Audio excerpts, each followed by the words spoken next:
সকল ছাত্র জনতা এবং রাজনৈতিক দল আমরা রাজপথে নেমে জীবন দিয়ে রক্ত দিয়ে শেখ হাসিনার মতো একটা ফ্যাসিবাদকে আমরা এখান থেকে দূর করেছি। কিন্তু দুর্ভাগ্য হলো শেখ হাসিনা চলে যাওয়ার পরে এখন নিজেদের মধ্যে একটা দ্বন্দ্ব সংঘাত শুরু হয়েছে। কি বলেন, ঠিক কিনা? এটা কি আপনারা পছন্দ করতেছেন? এটা ভালো লাগতেছে? আমরা ওই সমস্ত দলের নেতাদেরকে বলতেছি, আপনাদের এই পরস্পর ঝগড়াঝাটি মারামারি এই জনগণ পছন্দ করছে না। আপনারা কি নিয়ে মারামারি করতেছেন? হয়তো হাসিনার দূরে গেলে আমি বেশি করছি, হয়তো আমি বেশি করছি, কে বেশি অবদান রেখেছে এটা নিয়ে একটা ঝগড়া। আর এখন কে এমপি হবে, কে মন্ত্রী হবে, এগুলো নিয়ে ঝগড়া। আমাদের অনুরোধ হচ্ছে, আগে এই রাষ্ট্রটাকে গ্রহণ করেন, আগে এই রাষ্ট্রের নাগরিকদের সমস্যার সমাধান করেন।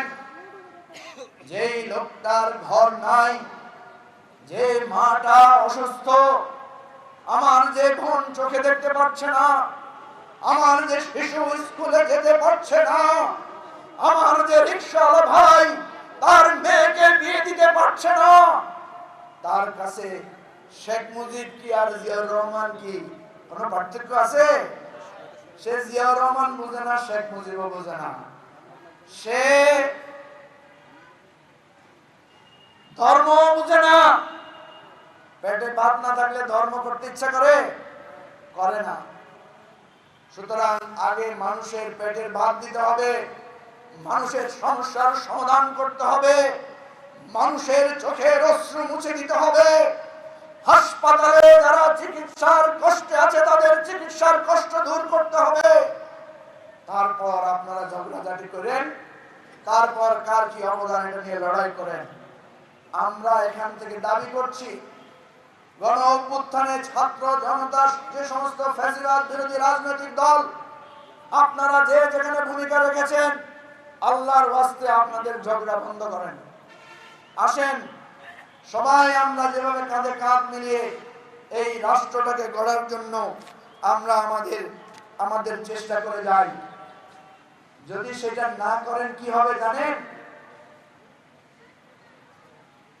আজকে আমি সরকারকে বলছি, আপনাদের একটা দায়িত্ব ছিল, আপনাদের দায়িত্ব ছিল এই ছাত্র জনতাকে ঐক্যবদ্ধ রাখা। আপনারা সেই দায়িত্ব পালন করেন নাই। আজকে এই সরকার এবং রাজনৈতিক দল এবং ছাত্র জনতার মধ্যে যদি এই বিভেদ হয়, তাহলে দেশকে একটা মহাসংকটে পরিণত হতে হবে, মহাসংকটে পড়তে হবে। আপনারা এত খুশি হয়েন না। আপনারা দেখছেন না ফ্যাসিবাদের পক্ষে আমাদের পার্শ্ববর্তী দেশ সাম্রাজ্যবাদী আধিপত্যবাদী ভারত কিভাবে সাপোর্ট দিয়ে রাখছে, দেখছেন না? সামনে আমরা শুনতেছি যে তারা আমাদের ন্যায্য পানি দিবে না। আমরা শুনতেছি সামনে বন্যার সময় তারা আবার বাঁধ খুলে দিয়ে আমাদেরকে ভাসিয়ে মারার চেষ্টা করতেছে। আমাদেরকে এখন থেকে প্রস্তুতি নিতে হবে, সামনে যদি কোন ধরনের ষড়যন্ত্র করে বাংলাদেশকে ভাসিয়ে দেওয়ার, বাংলাদেশের ফসল নষ্ট করার, বাংলাদেশের সীমান্তে উত্তেজনা তৈরি করার যদি কোনো চেষ্টা করা হয়, বাংলাদেশের প্রত্যেক দল, প্রত্যেক ধর্মের মানুষকে, প্রত্যেক পেশার মানুষকে যার যা আছে তাই নিয়ে প্রতিরোধের জন্য প্রস্তুত হতে হবে। কিসের বিভেদ, কিসের ঝগড়া, কিসের দূরত্ব, কিসের লড়াই?